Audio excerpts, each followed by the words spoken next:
بالله من الشيطان الرجيم. بسم الله الرحمن الرحيم.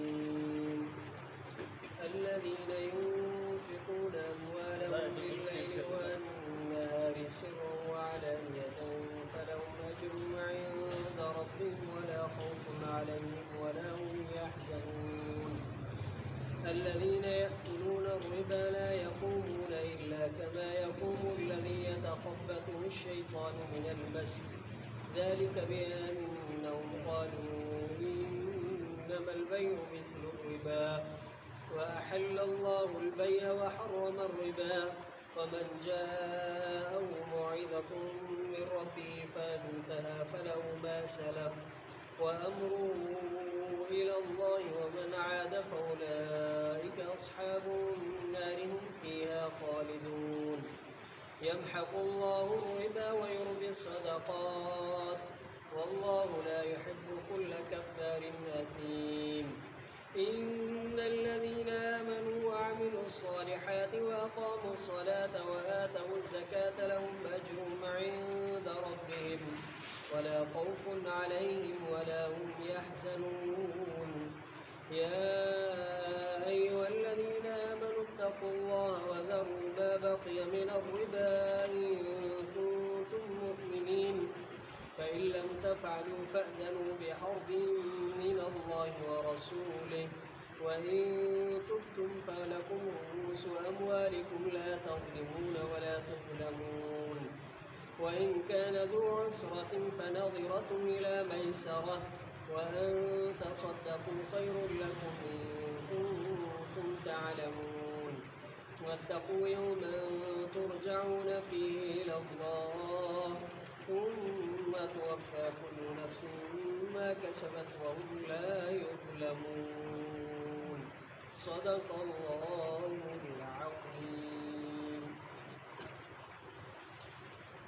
जेके माण्हू ख़र्च कनि था पंहिंजे मालनि खे राति जो ऐं ॾींहं जो लिकाए करे ऐं ज़ाहिर ज़हूर, पोइ इन्हनि जे लाइ सवाबु इन्हनि जो इन्हनि जे रब वटि न आहे को बि ख़ौफ़ भव डपु इन्हनि ते ऐं न इहे ॾुख वारा थींदा। जेके माण्हू खाइनि था व्याज न उथंदा मगर उन माण्हू जे उथण वांगुरु जंहिंखे चरियो कयो आहे शैतान छूहण जे करे। इहो हिन सबात बेशक इन्हनि चयो त रुगो वापार मिसाल आहे व्याज जी, ऐं हलाल कयो अल्लाह ताला वापार खे, हराम कयो व्याज खे। पोइ जा माण्हू वटि आयो वाइस उन जे रब खां, पोइ रुकिजी पियो, पोइ इन जे लाइ आहे जेको गुज़रियो ऐं इन जो मामिलो अल्लाह ताला जे तरफ़ आहे, ऐं जेको मोटियो पोइ इहा आहिनि जहन्नम वारा, हमेशह इन में रहंदा।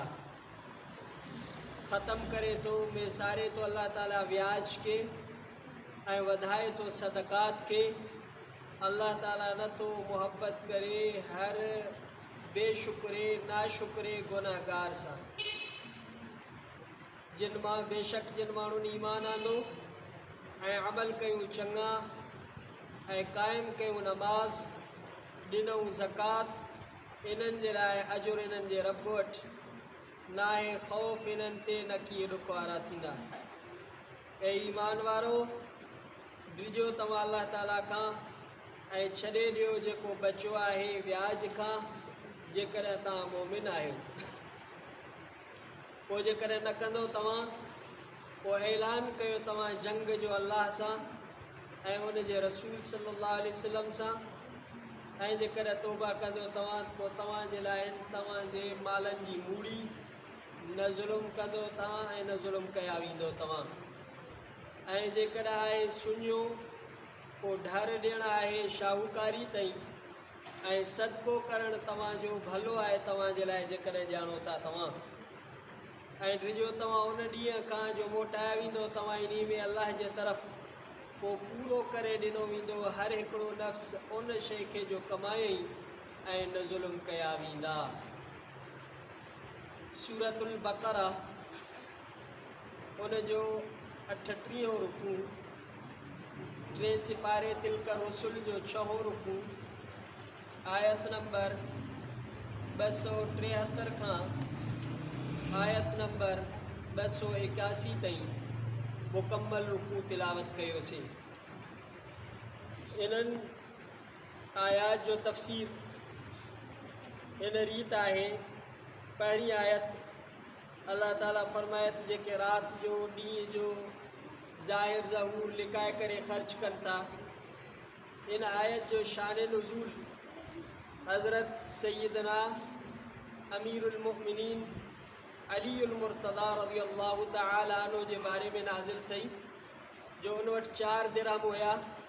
पोइ हिकिड़ो राति जो ख़र्च कई, ॿियो ॾींहं जो ख़र्च कई, टियों लिकाए ख़र्च कई, चौथों ज़ाहिर ज़हूर ख़र्च कई। पोइ अल्लाह ताला इहा आयत नाज़िल फरमाई। बाज़ आयतुनि में इहो आहे त इहा आयत हज़रत अब्दुर्रहमान बिन औफ़, हज़रत उस्मान बिन अफ़्फ़ान रिज़वानुल्लाह अलैहिम जे बारे में नाज़िल थी, जो ईअं ख़र्च कयो उन्हनि। उन खां पोइ आहे ॿी आयत अल्लज़ीना यअकुलूना रिबा ला यक़ूमूना इल्ला कमा यक़ूमुल लज़ी यतख़ब्बतु शैतानु मिनल मस। जेके माण्हू व्याज खाइनि था, क़यामत जे ॾींहुं जॾहिं इहे उथंदा त ईअं उथंदा जीअं को जिन खां कंहिंखे चिरियाइप पैदा थी पए, अकुलुनि जो ख़तमु थी वियो हुजे, ईअं चिरियो बणिजी वियो हुजे। इहे क़यामत जे ॾींहुं जॾहिं उथंदा व्याजी क़बरुनि मां ईअं उथंदा, छो त इन्हनि चयो हो त व्याज ऐं वापार में कहिड़ो फ़र्क़ु आहे। वापार में बि माण्हू पैसो कमाए थो, व्याज में बि पैसो कमाइणु आहे। इन्हनि माण्हुनि इहो नज़रियो रखियो हो। हालांकि अल्लाह ताला वापार खे हलाल फरमायो आहे, व्याज खे हराम फरमायो आहे। व्याज जो गुनाह इहो आहे जो जेको माण्हू हिकिड़ो दिरहम व्याज जो खाए थो त इहो ईअं आहे ॼण त 36 दफ़ा ज़िना करे थो। ऐं व्याज जे गुनाह जे बारे में ईअं बि अचे थो, इहो गुनाह आहे, एतिरो गुनाह आहे जेतिरो माण्हू पंहिंजे अम्मा सां, पंहिंजे वालदा सां सुम्हणु, इहो केॾो गुनाह आहे। व्याज खाइणु एतिरो गुनाह आहे। जेको माण्हू उनजो गोश्त, उनजी ग़िज़ा व्याज ऐं हराम आहे, इन जिस्म जे लाइ जहन्नम वधीक बहितर आहे ऐं इन जिस्म इहो लाइक़ु जहन्नम जे आहे।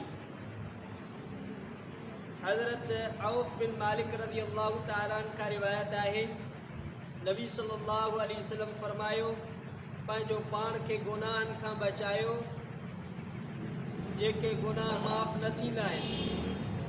फरमायो फमन गल्ल शैन अता बि यौमल क़ियामह, जा माण्हू धोखेबाज़ी कई, करप्शन कई, क़यामत जे ॾींहुं उहा करप्शन कयल शइ आणींदो। जेके बि नंढी खां नंढी, वॾी खां वॾी जेका बि शइ पैसे जी कयईं या उन्हनि शयुनि जी कयईं, क़यामत जे ॾींहुं उहो आणींदो। व्याजी जेको कुझु व्याज खाधई, क़यामत जे ॾींहुं इहो चिरियो थी करे उथंदो। ऐं अल्लाह जे नबी सल्लल्लाहु अलैहि वसल्लम फरमाए त इन्हनि शयुनि खां पंहिंजो पाण खे बचाईंदा कयो। शराब जे पीअण खां, व्याज जे खाइण खां, रिश्वत जे खाइण खां, हराम खाइण खां, इन्हनि समूरनि खे बचाईंदा कयो, पंहिंजो पाण खे बचाईंदा कयो। नबी सल्लल्लाहु अलैहि वसल्लम मनो फरमायो, क़ुरान शरीफ़ में भी अल्लाह ताला मनो फरमायो तो व्याज एडो वडो गुनाह आहे। व्याज में अल्लाह ताला फरमाए यमहकुल्लाहु रिबा, व्याज जो ॿियो इहो नुक़सानु आहे तो मिसारजी वेंदो आहे, ख़तमु थी वेंदो आहे, व्याज बाक़ी न रहंदो आहे। इहो बसि हिकिड़ो माण्हू जे हथनि जे इस्तेमाल में, अखियुनि जे ड्रो में हूंदो आहे, बाक़ी व्याज ख़तमु थी वेंदो आहे। व्याजी माण्हू जो कॾहिं बि पेट न भरबो, तव्हां कॾहिं बि उनखे ख़ुशि न ॾिसंदव। त अलाह ताला उसूल बयानु फरमाए त व्याज ख़तमु थियणो आहे। वयुर्बि सदक़ात, इज़ाफ़ो जेको थियणो आहे, बरकत जेका थियणी आहे उहा सदक़ात में थियणी आहे। अलाह ताला नाशुक्रनि सां मुहबत न कंदो आहे, ॾोहारियुनि सां मुहबत न कंदो आहे। अॻी आयत में अलाह ताला फरमायो जेके माण्हू ईमान था आणनि ऐं अमल साले कनि था, निमाज़ पढ़नि था, ज़कात ॾियनि था, इन्हनि माण्हुनि जो अजुर अलाह ताला वटि आहे। क़यामत जे ॾींहुं इन्हनि खे ड्रिज भावो बि कोन हूंदो, ॾुख बि कोन हूंदो। इन खां बाद वारी आयत में अलाह ताला फरमायो जाहिलियत में व्याज जो रवाज हुयो, उन ज़माने में बि नबी सल्लल्लाहु अलैहि वसल्लम ते क़ुरान जे हिन आयत हुरमत व्याज हुरमत रिबा खां पहिरियों जाहिलियत में भी इहो रवाज हूंदो जो व्याज वठंदा ॾींदा हुया। पोइ अल्लाह ताला इहे व्याज जी हुरमत जूं आयतूं नाज़िल फरमायूं। अल्लाह ताला फरमाए त जेको कुझु व्याज बचो आहे इन खे छॾे ॾियो, अल्लाह जो ख़ौफ़ धारियो, बाक़ी तव्हांजी जेका मूड़ी माल आहे, असुल आहे, उहो तव्हांखे मिलंदो। इन में तव्हां ज़ुल्म पाण बि न कयो, ॿिए कंहिं ते बि ज़ुल्म न कयो। जाहिलियत में ईअं थींदो हो, पर अल्लाह ताला फरमाए जेकॾहिं नथा मुड़ो फ़अज़नू बिहर्बिन मिनल्लाह, पोइ व्याज जो वॾे में वॾो गुनाह इहा आहे त अल्लाह जे रसूल सल्लल्लाहु अलैहि वसल्लम सां जंग आहे। जेको माण्हू अल्लाह जे रसूल सल्लल्लाहु अलैहि वसल्लम सां जंग कंदो उहो माण्हू कामयाबु थी सघंदो। ऐं जेकॾहिं तव्हां तौबा ताइब थियो था, तव्हांखे पंहिंजो मूड़ी माल, असुल माल, तव्हांजी लागत मिलंदी। इन में तव्हां ते कोई बि ज़ुल्म कोन थींदो, तव्हांजी असुल व्याज जेको आहे लागत कोन मरंदी। बाक़ी व्याज जेकॾहिं खाईंदो त पोइ अल्लाह जे रसूल सल्लल्लाहु अलैहि वसल्लम सां जंग आहे। हिकिड़ी रिवायत में चए थो त नबी सल्लल्लाहु अलैहि वसल्लम लानत कई आहे 10 क़िस्म जे माण्हुनि ते। आकिल रिबा व मुकिलहु, व्याज खोर ते ऐं व्याज खाराईंदड़ ते, जेको पाण बि व्याज खाए थो, ॿिए खे बि व्याज खाराए थो। व शाहिदई, ऐं जेके व्याज जे मामले में गवाह थियनि था, विटनेस थियनि था। अॼुकल्ह जे व्याज जा को माण्हू वठे थो, पोइ वरी गवाह कंहिंखे करे थो। हाणे गवाह बि बराबरि जो गुनाह में शरीक आहे। हाणे चए त मां पाड़ेसारे सां गॾिजी वियुमि, मां विटनेस आहियां, मां सिग्नेचर कयो, सिग्नेचर कई, विटनेस बणियो, शाहिद थियो, इहो बि गुनाहगार आहे। अल्लाह ताला जे नबी सल्लल्लाहु अलैहि वसल्लम हुन ते लानत कई आहे। ओमाने और सदका, ऐं सदके खे रोकींदड़, इन ते बि अल्लाह जे नबी सल्लल्लाहु अलैहि वसल्लम लानत फरमाई आहे। वल हाल वल मुहल्लल लहू, हलालो कंदड़ ऐं हलालो जंहिंजे लाइ कयो थो वञे, इन जे लाइ बि अल्लाह जे नबी सल्लल्लाहु अलैहि वसल्लम जी लानत आहे। इहा जेका 3 तलाकुनि खां बाद में हिकिड़ी सूरत आहे जवाज़ जी, पंहिंजो पाण उनजो काथे निकाह थिए, उनखे वरी उहो ॿियो मुड़ुसु पंहिंजो पाण तलाक ॾिए, पोइ पहिरें लाइ हलाल थींदी।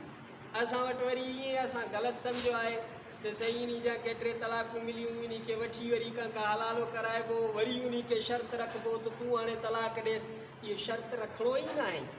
इहो अंदाज़ दुरुस्त न आहे। अहिड़े माण्हू ते अल्लाह जे नबी सल्लल्लाहु अलैहि वसल्लम जी लानत आहे। ऐं नबी सल्लल्लाहु अलैहि वसल्लम इन्हनि माण्हुनि ते लानत फरमाई आहे ऐं फरमायूं त 4 माण्हू आहिनि जो अल्लाह ताला ते हक़ आहे त इन्हनि खे जन्नत में दाख़िल न करे ऐं इन्हनि जूं नेमतूं बि उन्हनि खे न चखाए।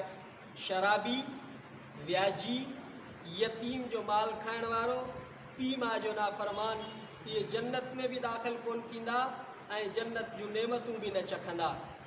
ऐं नबी सल्लल्लाहु अलैहि वसल्लम फरमायो दिरहमुन रिबा याकुलु रजुल, जेको माण्हू व्याज जो हिकिड़ो दिरहम या हिकिड़ो रुपयो खणी चइजे, हालांकि ॼाणे थो त इन ॼण ते 36 दफ़ा ज़िना कई, जेतिरो 36 दफ़ा ज़िना जो गुनाह आहे, गोया के व्याज जे हिकिड़े रुपए जो एतिरो गुनाह आहे।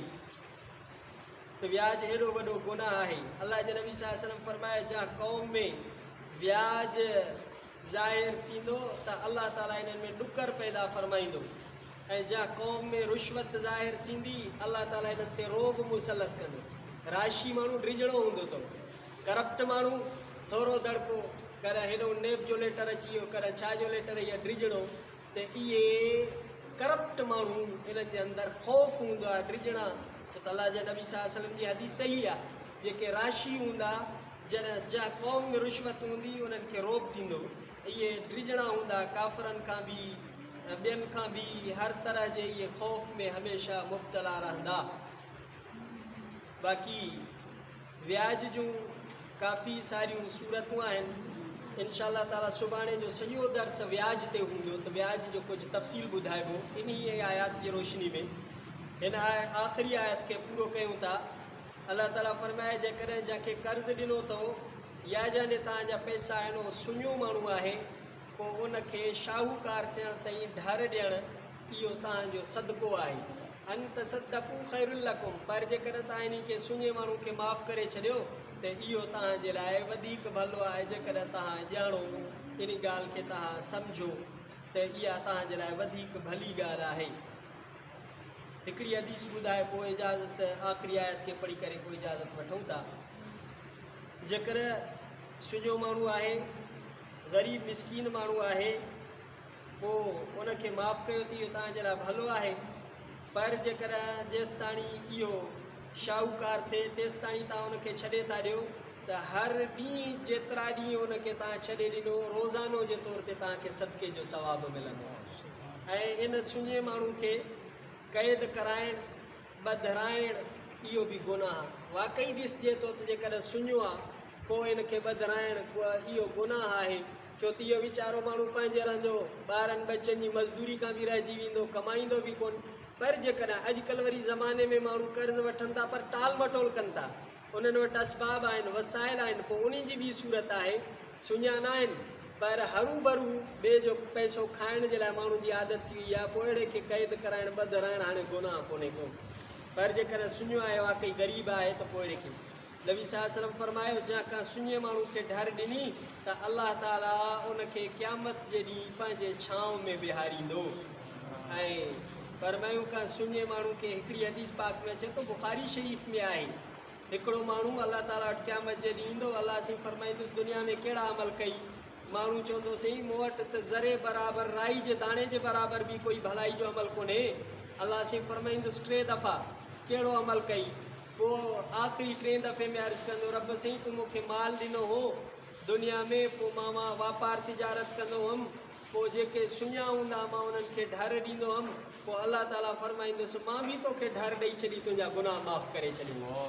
सुञनि खे ढर ॾियणु एॾो माण्हू हाणे अॼुकल्ह इहा मुआशिरे में असां में किथे रही आहे। असांजे मुआशिरे में अल्लाह जे नबी सल्लल्लाहु अलैहि वसल्लम फरमायो त जा माण्हू का कर्ज़ी खे का सुञे खे का ग़रीब खे ढर ॾिनई त हर हिकिड़े ॾींहं जे एवज़ इन जो ॼण त सदको थिए थो।